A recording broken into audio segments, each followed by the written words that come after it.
नमस्कार, जनता टीवी देख रहे हैं आप। आपके साथ मैं हूं अंजलि भंडारी और चलिए रुक करेंगे सुपरफास्ट न्यूज की ओर। COP26 के लिए स्कॉटलैंड पहुंचे पीएम मोदी। ग्लासगो पहुंचने पर भारतीय समुदाय ने गर्मजोशी से किया पीएम का स्वागत। G20 समिट के बाद अब COP26 जलवायु शिखर सम्मेलन में गूंजेगा नमो मंत्र। जलवायु परिवर्तन की वजह से भारत में होने वाले नुकसान पर अहम है पीएम मोदी का ग्लासगो दौरा। भारत पर टिकी है दुनिया की नजरें।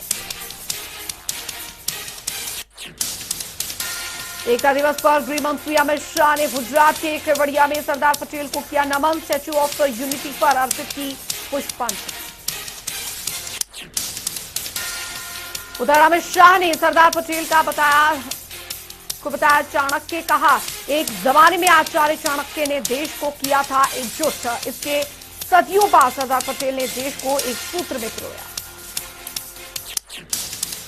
बिना नाम लिया अमित शाह का कांग्रेस पर बड़ा आरोप। कहा, पटेल और उनके योगदान को की गई भुलाने की कोशिश। सालों तक उन्हें न भारत रत्न दिया गया न उनका उचित सम्मान किया।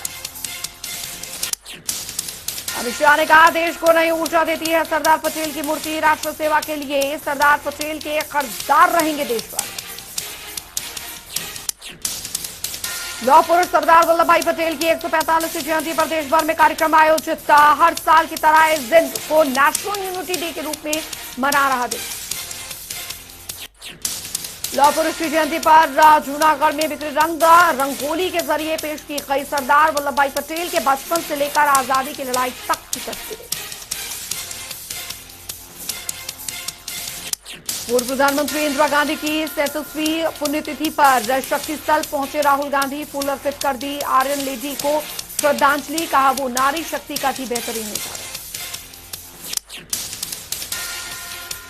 रोम में G20 शिखर सम्मेलन से इतर एस जयशंकर ने अमेरिकी विदेश मंत्री एंटनी ब्लिंकन से की मुलाकात। कोरोना से निपटने और कई अहम क्षेत्रीय मसलों पर हुई चर्चा। विदेश मंत्री एस जयशंकर ने एंटनी ब्लिंकन के साथ फोटो ट्वीट कर मुलाकात को बताया शानदार। कहा, दोनों देशों के रिश्ते होंगे और ज्यादा मजबूत। महाराष्ट्र सरकार में मंत्री नवाब मलिक ने एक बार फिर से एनसीबी के जोनल डायरेक्टर समीर वानखड़े पर बोला हमला। कहा, उनके पिता ने किया था धर्म परिवर्तन। जन्म से दोनों बच्चे हैं मुसलमान। नवाब मलिक ने कहा, महाराष्ट्र के सामाजिक न्याय मंत्री और साथ ही स्क्रूटनी कमेटी के सामने उठाऊंगा मुद्दा। सुप्रीम कोर्ट सर्टिफिकेट में फर्जीवाड़ा कर पद पर बैठे हैं समीर वानखड़े। नवाब मलिक का सनसनीखेज दावा। का खुद मेरे बेटे ने की, मुझे समीर वानखड़े के खिलाफ रोकने की कोशिश। वकील बेटे का लगाया ब्रेन वॉश करने का आरोप। समीर वानखड़े और साथी नवाब मलिक के बीच छिड़े युद्ध के बीच वानखड़े की फैमिली ने केंद्रीय मंत्री रामदास अठावले से की मुलाकात। न्याय के लिए लगाई गुहार। मुलाकात के बाद रामदास अठावले ने समीर वानखड़े का किया समर्थन। कहा, समीर वानखड़े के परिवार पर जानबूझकर किया जा रहे हमले, व्यक्तिगत जीवन में जाकर फोटो की जा रही वायरल।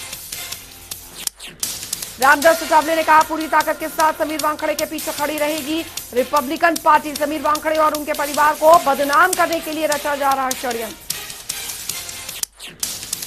रामदास अठावले का नवाब मलिक पर पलटवार। समीर वानखड़े के मुस्लिम होने के दावे को बताया तथ्यहीन। का दलित समाज से आते हैं समीर वानखड़े।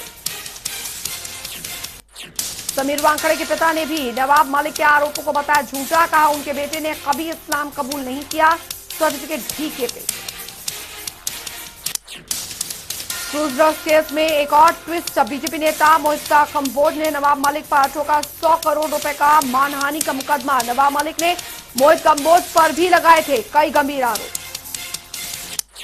नवाब मलिक ने बीजेपी नेता मोहित कंबोज पर क्रूज ड्रग्स केस में शामिल होने का लगाया था आरोप। का फोन आने के बाद बीजेपी नेता और उनके साले को छोड़ दिया गया था। यूपी विधानसभा चुनाव के लिए आरएलडी ने जारी किया घोषणा पत्र। युवाओं को 1 करोड़ नौकरी देने का किया वायदा। घोषणा पत्र के जरिए आरएलडी ने लिए कुल 22 संकल्प। यूपी की सियासत में जिन्ना की एंट्री। पूर्व मुख्यमंत्री अखिलेश यादव ने बताया फ्रीडम फाइटर। राहडोई में अखिलेश ने महात्मा गांधी, जवाहरलाल नेहरू और पटेल से की जिन्ना की तुलना। अखिलेश के जिन्ना वाले बयान पर हमलावर हुई बीजेपी। मोहसिन रजा ने ट्वीट कर लिखा, आदेश समझ ले जिन्नावादियों की हकीकत। समाजवादी पार्टी में दरअसल शामिल होने वाले विधायकों पर भड़की बसपा सुप्रीमो मायावती। नेताओं को बताया दल बदलू और बरसाती मेंढक, कहा यह सपा को नुकसान ही करेंगे। मायावती ने इशारों में अखिलेश यादव को भी दी चेतावनी का, इस तरह दूसरे दलों से नेताओं को आयात करने से समाजवादी पार्टी को नहीं होगा कोई भी फायदा। जम्मू कश्मीर के नौशेरा सेक्टर में एलओसी के पास पाकिस्तान की बारूदी साजिश माइंस ब्लास्ट में सेना के लेफ्टिनेंट और जवान शहीद, जबकि एक जवान गंभीर रूप से घायल। नियंत्रण रेखा के पास गश्त के दौरान हुआ ब्लास्ट और बिहार के बेगूसराय के रहने वाले थे शहीद लेफ्टिनेंट ऋषि कुमार, तो भटिंडा जिले के सिरवेवाला के निवासी थे शहीद सिपाही मंची। विश्व में जारी है कोरोना का कहर, अब तक 24 करोड़ 74 लाख से भी ज्यादा केस आए सामने, 22 करोड़ 41 लाख से भी ज्यादा मरीज रिकवर, मौत का आंकड़ा 50 लाख के पार। देश में 24 घंटे में 12,000 से भी ज्यादा नए केस, तो वहीं 13,000 से भी ज्यादा मरीज ठीक। एक दिन में 251 लोगों ने तोड़ा था। भारत में कुल कोरोना केसेस 3 करोड़ 42 लाख से भी ज्यादा, अब तक करीब 3 करोड़ 36 लाख से भी ज्यादा मरीज ठीक। कुल मौतों का आंकड़ा 4,58,000 के पास। दिल्ली में कोरोना के 45 नए मामले आए सामने, कुल मामले 14 लाख के पार। एक्टिव केसों की संख्या पहुंची 300 के पार। महाराष्ट्र में कोरोना के 1,000 से भी ज्यादा नए मामले, कुल संक्रमितों की संख्या 66 लाख के पार। 16,000 से भी ज्यादा केस अभी भी एक्टिव। उत्तर प्रदेश में कोरोना के 6 नए मामले, कुल संक्रमण का आंकड़ा 17,10,000 के पार। एक्टिव केसों की संख्या 100 से भी ज्यादा, तो वही मौत का आंकड़ा 22,000 के पार। पश्चिम बंगाल में आए कोरोना के 900 से ज्यादा नए केस, कुल मामले 15,92,000 के पार। 15,63,000 से ज्यादा मरीज, मौतों का आंकड़ा 19,000 के पार। बिहार में बीते 24 घंटे के भीतर कोरोना के 8 नए मामले, कुल मामले 7 लाख के पार। हरियाणा में 11 नए कोरोना केसेस, कुल आंकड़ा 7,71,000 के पार। अब तक 7,61,000 से ज्यादा मरीज रिकवर, 135 केस अभी भी एक्टिव।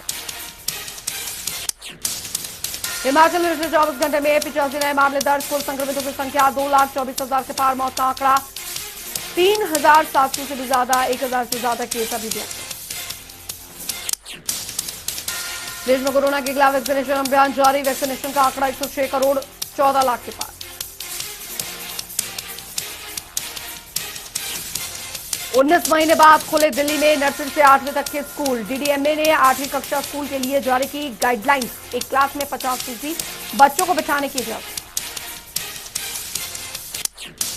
स्कूलों को डीडीएमए की सख्त हिदायत, तक किसी भी छात्र को स्कूल आने के लिए ना किया जाए मजबूर, बिना वैक्सीन सर्टिफिकेट के नहीं मिलेगी स्कूल में एंट्री।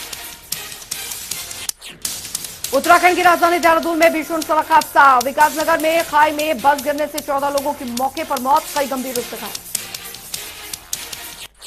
ओवरलोडिंग का बताई जा रही हादसे की वजह, बस में 25 से ज्यादा लोग थे सवार, सभी घायलों को अस्पताल में करवाया गया भर्ती। उत्तराखंड के मुख्यमंत्री पुष्कर सिंह धामी ने देहरादून में हुई सड़क दुर्घटना पर जताया 2 घायलों को तत्काल चिकित्सा सहायता मुहैया करवाने के दिए निर्देश। पाकिस्तान में फिर निशाना बने पूजा स्थल, सिंध में हमलावरों ने मंदिर में की तोड़फोड़ और लूटपाट, धार्मिक दंगे कराने की साजिश की। मूर्ति तोड़ने के बाद लाखों रुपए नकद और साथ ही अन्य कीमती सामान को लेकर फरार हुए हमलावर। घटना के बाद से स्थानीय हिंदुओं में आक्रोश, अल्पसंख्यक समुदाय के लिए नाकास्तान बना पाकिस्तान। चंडीगढ़ में सोनीपत के किसानों ने सीएम मनोहर लाल से की मुलाकात, बारिश के चलते खराब हुई फसलों और साथ ही कई समस्याओं से कराया अवगत, गांव में आकर जायजा लेने का भी दिया नेता। सीएम ने मौके पर ही किसानों के कुछ समस्याओं का किया समाधान, बाकी समस्याओं के भी जल्द समाधान का दिया भरोसा। पंचकुला के सेक्टर 5 में आजादी के अमृत महोत्सव के तहत सांस्कृतिक संध्या कार्यक्रम का आयोजन, मुख्य अतिथि के रूप में सीएम मनोहर लाल ने की शिरकत। कार्यक्रम में फूलमालाओं से किया गया सीएम का स्वागत, विधानसभा अध्यक्ष ज्ञानचंद गुप्ता और पंचकुला के मेयर भी कार्यक्रम में रहे उपस्थित। भिवानी में कृषि मंत्री जेपी दलाल ने जनता दरबार लगाकर सुनी लोगों की समस्याएं। धनाना गांव में बार बार टूट रही माइनर पर सिंचाई विभाग के अधिकारियों को लगाई फटकार। जनता की समस्याएं सुनने के बाद अब जेपी दलाल ने मीडिया से की बातचीत। कहा, कांग्रेस ना पाले गलतफहमी, पहले दिल्ली छोड़ जनता के बीच जाकर जाने लोगों का हाल। उधर हरियाणा में धान की पराली जलाने को लेकर दरअसल बोले जेपी दलाल। कहा, किसानों ने जागरूकता दिखाकर सरकार के पराली प्रबंधन का उठाया फायदा। दिल्ली सरकार बेवजह हरियाणा के किसानों को करती है बदनाम। पेहोवा में सरदार वल्लभ भाई पटेल की जयंती पर कार्यक्रम का आयोजन। हरियाणा के खेल मंत्री सरदार संदीप सिंह ने जरूरतमंद परिवारों को दी आर्थिक सहायता राशि। कई प्रशासनिक अधिकारी भी रहे मौजूद। कार्यक्रम के बाद मीडिया से बातचीत के दौरान बोले खेल मंत्री, यहां आने के बाद कई जरूरतमंद परिवारों की सहायता। त्योहारों के सीजन में आएगी जरूरतमंद परिवारों में खुशी। चलिए, वक्त हो चला एक छोटे से ब्रेक का, लेकिन जनता टीवी पर खबरों का सिलसिला लगातार जारी है।